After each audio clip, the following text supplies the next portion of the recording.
Praise the Lord. I hope कि आप परमेश्वर के मधुर नाम में बहुत अच्छे होंगे। आज का दिन यहोवा ने बनाया है, हम उसमें आनंदित हो। क्या खूबसूरत बातें हैं परमेश्वर की, क्या खूबसूरत वचन है परमेश्वर के।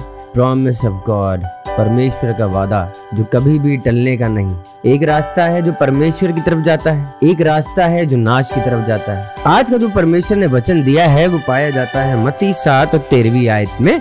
कुछ वहाँ पे इस प्रकार से लिखा है, साकेत फाटक से प्रवेश करो, क्योंकि चौड़ा है वो फाटक और सरल है वो मार्ग जो विनाश को पहुँचाता है, और बहुत से हैं जो उससे प्रवेश करते हैं। क्योंकि साकेत है वो फाटक और कठिन है वो मार्ग जो जीवन को पहुंचाता है, और थोड़े हैं जो उसे पाते हैं। अब अगर आप बाइबल में देखें तो इसके दृष्टांत में एक चीज लिखी है, सकरा और चौड़ा मार्ग। अब सकरा मार्ग और चौड़ा मार्ग को हमने बहुत बार सुना है वचन में और सर्मन्स में हमने सुना है, बट क्या वो सकरा और चौड़े मार्ग की जो ब्लेसिंग्स परमेश्वर ने दी हैं सकरे मार्ग की, क्या वो हमारी लाइफ में है, या सिर्फ हम चौड़े मार्ग को लेके चलते जा रहे हैं और बहुत खुश हैं क्योंकि वो विनाश की तरफ ले जा रही है। बिल्कुल सकरा मार्ग जो है बहुत छोटा सा है, बहुत चौड़ा नहीं है, क्योंकि सैक्रिफाइसेस हैं उसमें, परमेश्वर की टीचिंग्स हैं उसमें, परमेश्वर का वचन फैलाना और सुनाना है उसमें, माफ करना है उसमें। चौड़े मार्ग में ऐसा नहीं है। चौड़े मार्ग में आपको दुनियावी बातों में बहुत मजा आता है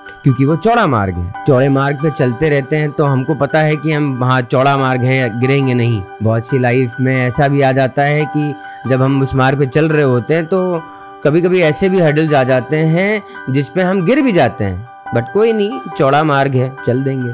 बट वही अगर आप समझें कि जो सकरा मार्ग है, जो परमेश्वर की ओर ले जाता है, जो जीवन को देता है, जो परमेश्वर की बातों को बताता है, वो कैसा अनोखा और कितना ब्लेसेड मार्ग होगा। हम लोग कभी कभी डिसीजन भी ले लेते हैं, डिसाइड भी कर लेते हैं कि हम परमेश्वर की तरफ मुड़ेंगे और उस चौड़े मार्ग को छोड़ के सकरे मार्ग पर चलेंगे, बट नहीं चल पाते। लोग सोचते जरूर हैं कि हम चौड़े मार्ग से निकल के सकरे मार्ग पे जाएं, बट वो पॉसिबल नहीं हो पाता है। और ऐसा नहीं है कि मैं यहाँ पे ये कहूंगा कि नहीं, कोई ट्राई नहीं या कोशिश नहीं करते या परमेश्वर आशीष नहीं देते। मैं सिर्फ ये बताना चाहता हूँ कि डिसाइड करना है, एक डिसीजन ले लेना है कि परमेश्वर के पीछे जाना है या उस विनाश के पीछे, परमेश्वर की आशीषों को ग्रहण करना है या उस तकलीफ भरे मार्ग पे है तो चौड़ा है, तो बहुत ऐसा कि यहाँ बहुत चौड़ा और बहुत सी चीजें मिल रही हैं, बट क्या आपको लगता है कि उस चौड़े मार्ग पे जाके हम जिस रेस में दौड़ रहे हैं परमेश्वर के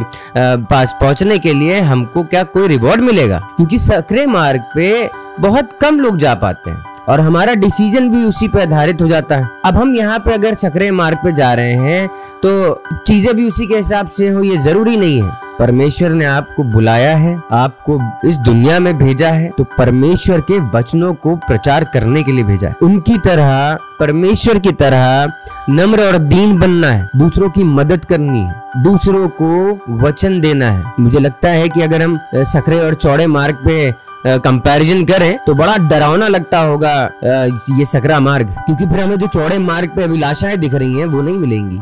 हम सकरे मार्ग पे आ जाएंगे तो हम वहां की चीजों में नहीं जा पाएंगे, दुनियावी चीजों में नहीं जा पाएंगे। अब ये समय है मन फिराने का। परमेश्वर मनों को जांचने वाले परमेश्वर है। परमेश्वर ने नहीं कहा कि तुमने ये गलती कर दी, नहीं मेरे पास मत आना। परमेश्वर ने कहा मैं तुमसे प्यार करता हूँ, तुम मेरे बेटे और बेटी हो। कितना गजब का एक हमको अथॉरिटी दे दी परमेश्वर ने, एक छाप लगा दी हमारे ऊपर कि हम परमेश्वर की संतान हैं। तो क्या हमारा फर्ज नहीं बनता है कि हम परमेश्वर की ओर जाएं और उस सकरे मार्ग पे जाने की कोशिश करें?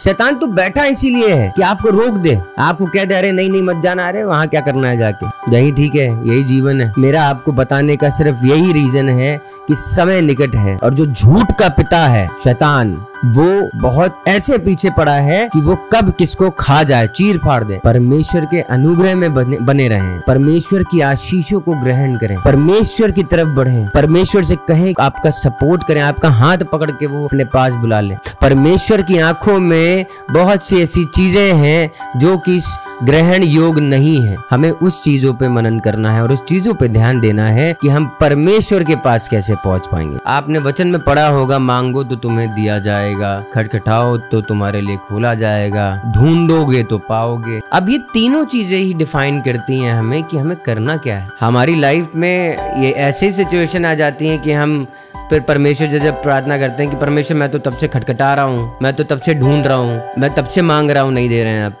परमेश्वर का भी कहना है, क्योंकि बहुत प्यार करने वाले फादर हैं, बहुत प्यार करने वाले पिता हैं। तो हमारे जब संसारिक माता पिता हमको डांटते हैं तो हमें लगता है कि अरे क्यों डांट रहे हैं, वो तो अमेजिंग फादर है, बहुत प्यार करने वाले। जब आप किसी तकलीफ में होते हैं तो परमेश्वर को बहुत तकलीफ होती है कि परमेश्वर के वचन ना मिलने से नाश होते जा रहे हैं। उस वचन को अपने जीवन में ग्रहण करें, परमेश्वर से मांगे। परमेश्वर बैठे हैं आपके लिए। टेंशन को, परेशानियों को, स्थितियों को छोड़ दीजिए, प्रार्थना में निरंतर बने रहिए।